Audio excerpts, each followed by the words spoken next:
Thank you very much to our National Defense Secretary, Secretary Gilbert Chodoro, for his kind introduction. Please take your seats.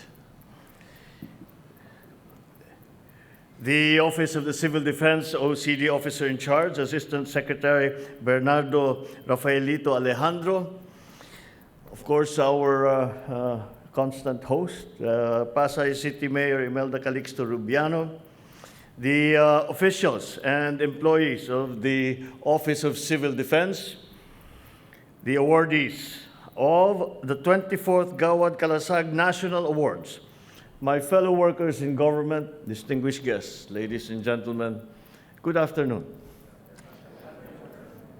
The bravery, the resilience, the ingenuity, and compassion of the Filipinos always prevails, especially in times of crises.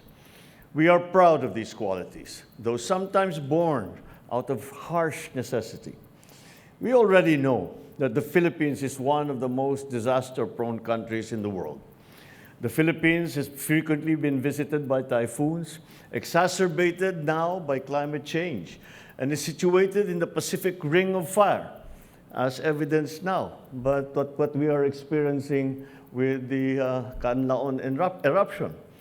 And we are known, therefore, for volcanic and seismic activities. During the first half of the year, the first crisis that we faced was El Nino, where we had 6 months, there was no rain that came down to the Philippines from November of last year, extending into the second, even the third quarter of this year. Now, we have the typhoons that have come with the anticipation of La Nina. Now, the eruption and continuing unrest of Canlaon has covered its neighboring places with ashfall. And all of this compel us to establish a culture of preparedness and institutionalize disaster risk reduction and management practices across all sectors. Today, we honor and give recognition to individuals, LGUs, academic institutions, medical facilities, individuals and other organizations who have demonstrated the unwavering commitment towards achieving resilience. Thank you and congratulations to all of you. They are our awardees for today. This 24th Gawad Kalasag Seal and Special Awards for Excellence in Disaster Risk Reduction and Management and Humanitarian Assistance highlights that building resilience is not the task of one single entity, but a collective effort that needs a whole of government, in fact, a whole of society approach. The recipients of these awards have gone above and beyond to ensure the safety and well-being of their respective communities. Tunay pong ipinapakita ninyo ang pagmamahal sa pakikipagkapwa. At sa gitna ng mga hamon sa buhay, pinili ninyong maglingkod sa inyong komunidad para sa ating mga kababayan. Courageous, compassionate, and determined, our selfless volunteers face strong currents to rescue those in need.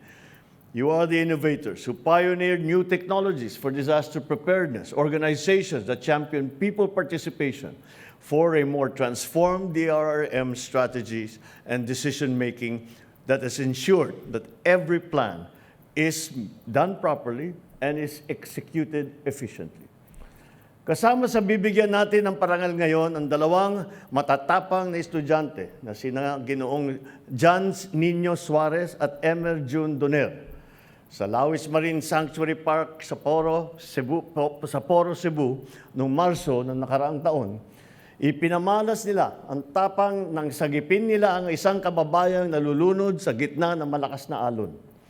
Bagamat pareho silang may kasanayan na sa basic life support, wala pa silang sapat na training sa water rescue ng panahon na yon. Kaya naman, tunay na kapuri-puri ang pinakita nilang tapang at karapat-dapat na tawagin silang bilang bayani.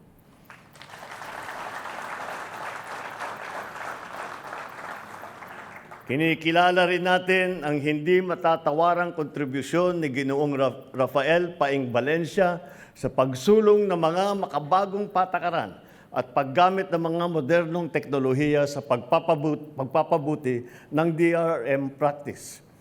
Kabilang na rito ang paglikha ng pagtatatag ng 9/11 On-Call Incorporated, ang pailaw at pabahay program na layong tumulong sa pagkumpuni ng mga bahay na nasa mga pinakaliblib at mahirap na mga lugar.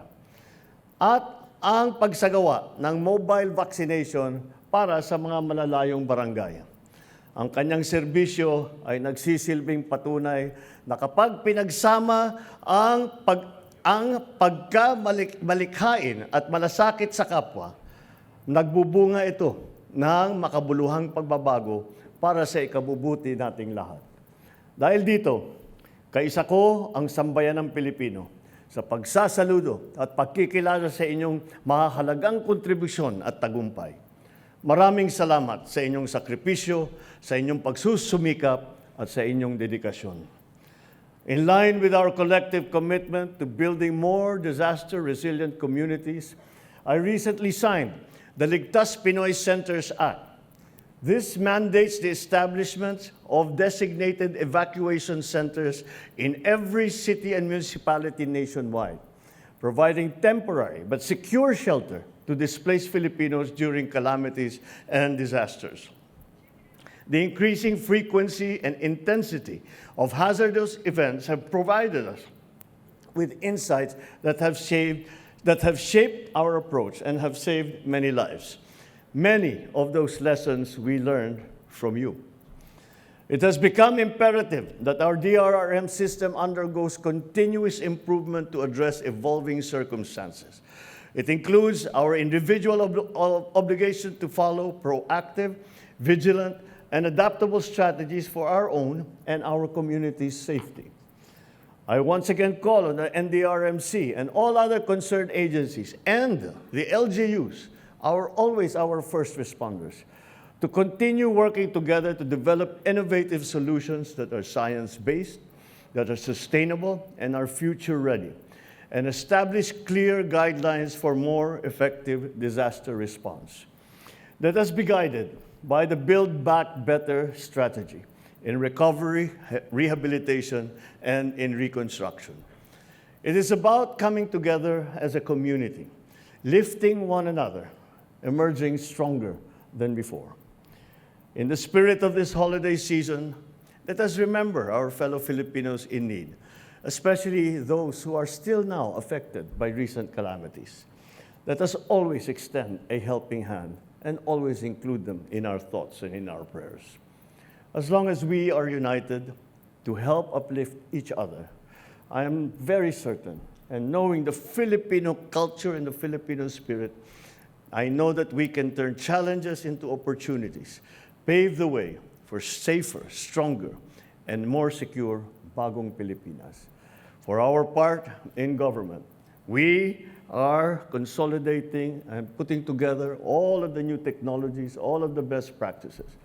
It is unfortunate that we have become, the Philippines has become the example and of how to handle these calamities and these disasters.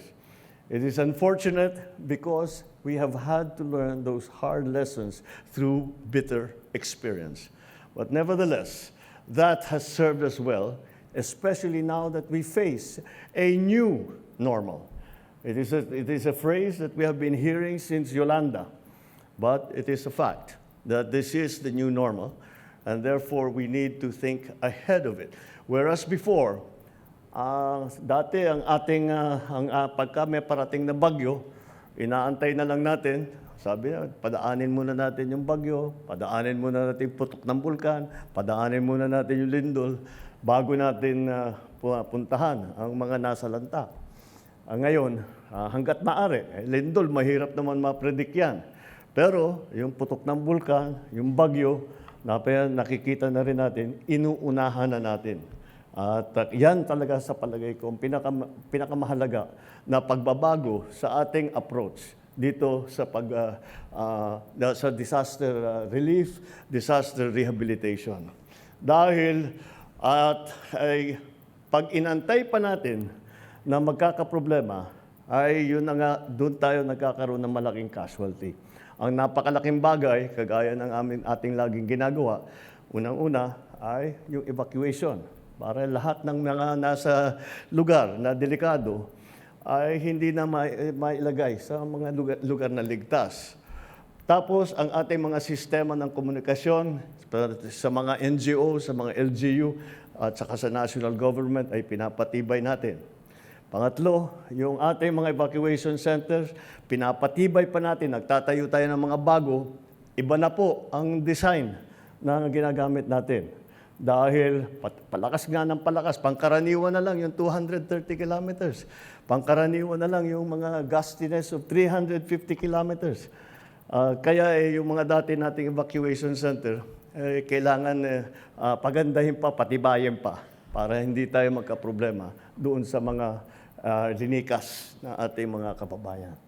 Yan po ay natutunan namin sa inyong karanasan. These are examples that we have picked up from the best practices in the different areas, from the LGUs, from the NGOs, from the private sector, who have always been our full partners in this effort. So once again, congratulations to all the awardees. Maraming salamat. Mabuhay kayong lahat. Maraming salamat sa serbisyo ninyo. Mabuhay ang bagong Pilipinas.